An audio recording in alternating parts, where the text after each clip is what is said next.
Bismillahirrahmanirrahim. Assalamualaikum warahmatullahi wabarakatuh. Introducing myself, my name is Adib Susilo. In this conference, I would like to presenting one of my dissertations, thesis dissertations, under the title "Determinant of Cash Wakaf Invention on Female Muslim Brunei in Indonesia." This is one part of my dissertation, thesis dissertation. And I'm presenting here along with my supervisor, Prof. Datin Nurdianawati Irwani Abdullah, and also Dr. Azizan CMB.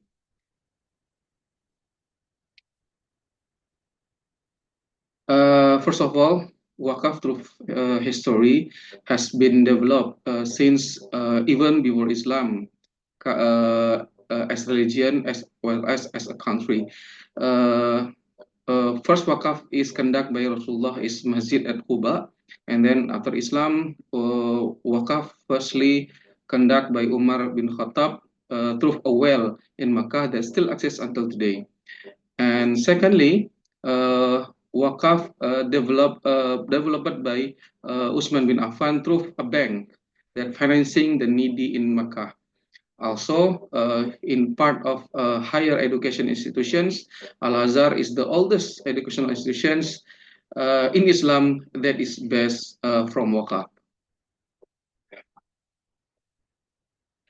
In health sector, for example, Wakaf also has been able and proof to provide healthcare, for example, optic hospital and hospital in general. In Indonesia, there is optic hospital and as well as hospital called Yasmin in Ponorogo, and most of hospital of Muhammadiyah in Asia is established from Wakaf Fund, from that Muhammadiyah organizations. Uh, in the side of higher education institution, at least there is four high education institutions that is based from Wakaf. There is Unisula Semarang, UMI Makassar, UI Yogyakarta, and Unida Gontor, Universitas Darussalam Gontor. And through for history, Wakaf then developed from immovable object like well, building and things like that, cemetery, graveyard and things like that, into a cash wakaf. Even though there are scholars that allow cash wakaf and there are scholars that disallow cash wakaf. For example, Shafi'i and Hanbali scholars disallow cash wakaf due to the cash characteristic that tend to be spent, tend to be vanish to purchase something and things like that. And scholars that allow is Maliki and Hanafi scholars. They allow cash wakaf through investment contract within Mudarabah, for example, and or following the urf or prevailing the traditions in the certain places. And why cash wakaf is important to discuss? Because especially in three biggest Muslim population in Southeast Asia, Indonesia, Malaysia, and Brunei, they have similar culture of charity donations. And also wakaf, whether in form of movable object like cash, is proved to be sustained. Moreover, cash wakaf also easy to accept and practice in a certain area. Further, female have role in charity activity. Indonesia has been reported by Charity Aid Foundations is the most generous country in the world. Several studies shows that Brunei and Malaysia citizens are generous, as well as Indonesia, and have strong willingness to charitable donations. Indonesia and Brunei itself have positive perception on cash wakaf. Furthermore, female has role in charitable donation on its participation in family finance in Muslim community. The female intention on charitable donation influenced by social factor, cultural factor, and religious factor. In Indonesia and Brunei, Women are increasingly contributing to the economy, understanding their financial decision, including their willingness to participate in cash wakaf and help and tailor the policies.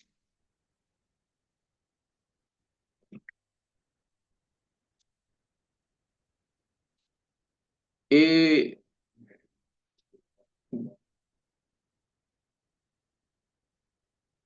the policies and campaign to encourage greater involvement in wakaf activity, especially cash wakaf. This research will not only provide a clear insight to dynamic of cash wakaf both in Brunei and Indonesia, but also serve as the basis for developing more effective strategies in mobilizing public participations, especially women in cash wakaf. By focusing on Muslim females, the study can uncover the key factor that drives the intentions and provide insight to promoting wakaf participation among this demographic. This study is aimed to investigate the determinants of Muslim female intentions to own cash wakaf accordingly and compare between Indonesia and Brunei. In literature review of what cash wakaf intentions employs theory of planet behavior that developed by Adzen and Fishbane with three dimensions, which is attitude, subjective norm, and perceived behavioral control, that has been studied by previous study, have relation to cash wakaf intention. For example, Osman et al. Using theory of behavior, Bakar performing tier A with two dimension, which is attitude and subjective norm. Sukmana et al. 2021 using theory of planet behavior also found that cash wakaf intention, that attitude, subjective norm, and perceived behavior control has a positive relation on cash wakaf intention. Muhammad and Ghifari also employed theory of planet behavior and found similar things. Meanwhile, several studies have added additional variable on cash wakaf intention, such as literacy, religiosity, and trust. In literacy, there is Nugraha et al., Mahmud Suranisi, Rizal, Kasiri, and Afandi that found that literacy have able to affect or have a positive relations on cash wakaf intentions.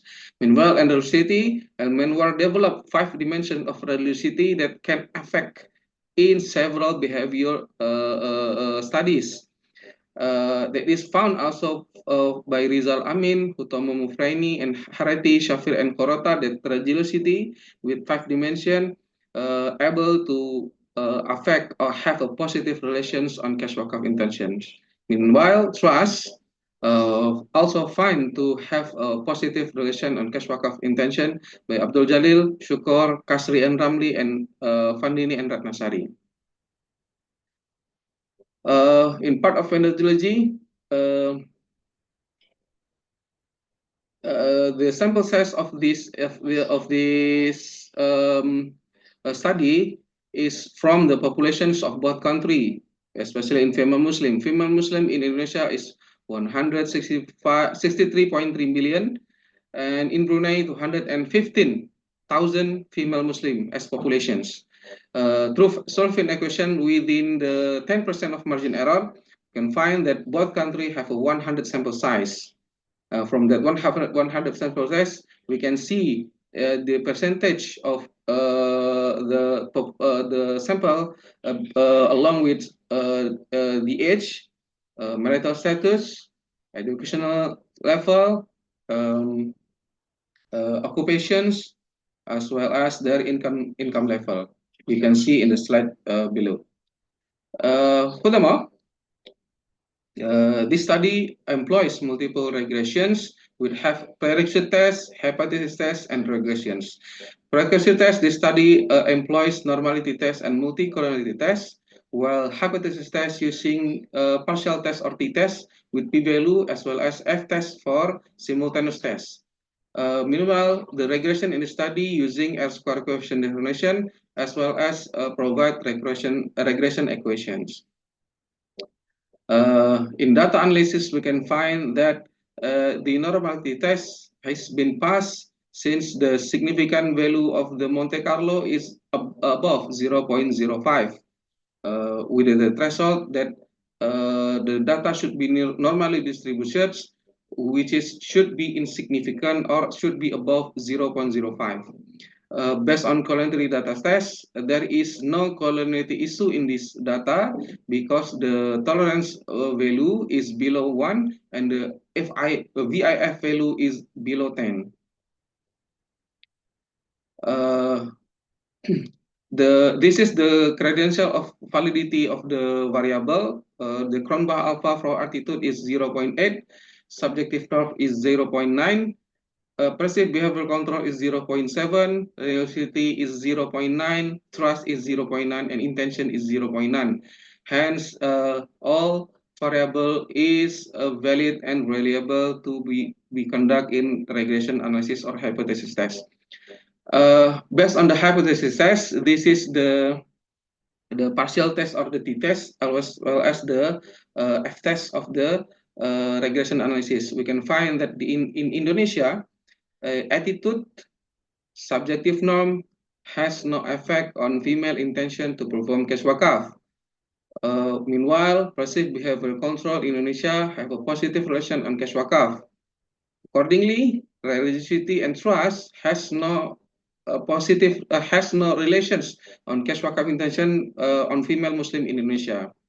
Uh, uh, Meanwhile, in Brunei Darussalam, it is shown that attitude and subjective norm have a positive, significant relations on intention to perform cash wakaf in female Muslim at Brunei Darussalam. Meanwhile, perceived behavior control shows there is no significant relation between PBC and female intention to perform cash wakaf, as well as religiosity and trust. Simultaneously, both countries have a similar result that all variables simultaneously have a positive and significant relations on cash wakaf. Meanwhile, in the R square in Indonesia, there is 0.515 means 51.5% of independent variable explained by the independent variable. Meanwhile, in Brunei Darussalam, there is 0.669, which means 66.9% of dependent variable is explained by an independent variable. We can see that based on the result that attitude and subjective norm has no significant relations to female intention in performing cash wakaf in Indonesia, contradictory with the Brunei that attitude and subjective norm influence female intention to perform cash wakaf. It is due that Brunei citizens are fully obey the king as a subjective norm, which led to their attitude in intention to perform cash wakaf. While in Indonesia, with the republic system that shaped the society in freedom of act and speech, which led to the female Muslim Indonesia have a self-control or perceived behavioral control. That's why attitude and subjective norm has no effect, while the PBC have a effect on female intention to perform cash wakaf.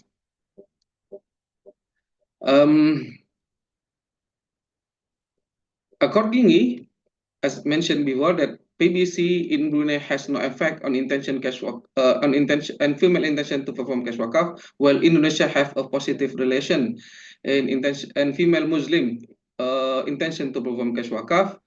It is due female or all citizen in Brunei is obedience to the king order. If it is not issued to order at any donations, the citizens, including female citizen, will not perform any donation in including cash wakaf.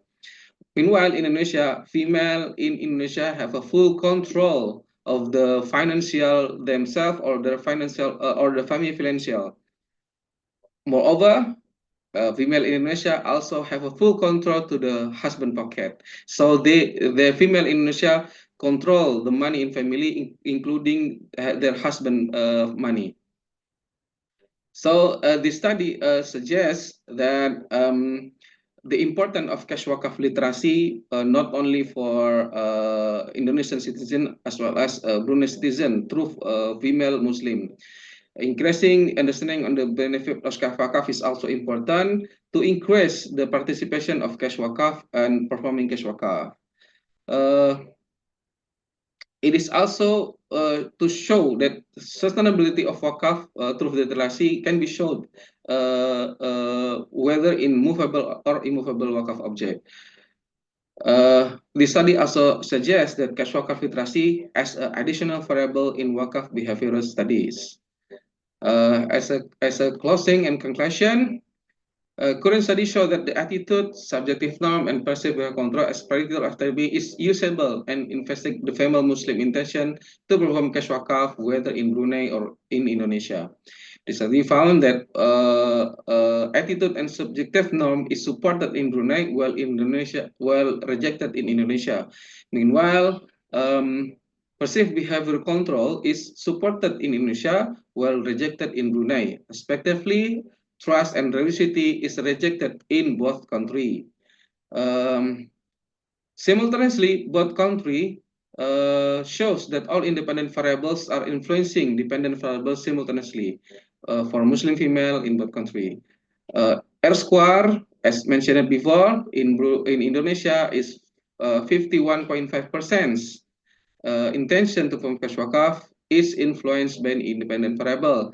Meanwhile, in Brunei Darussalam, 66.9% influenced by independent variable. The study indeed have several limitations which offer future research in similar area. First, the sample size of the study is with moderate confidence level. Future study is suggested to increase the sample size with higher confidence level for sample size.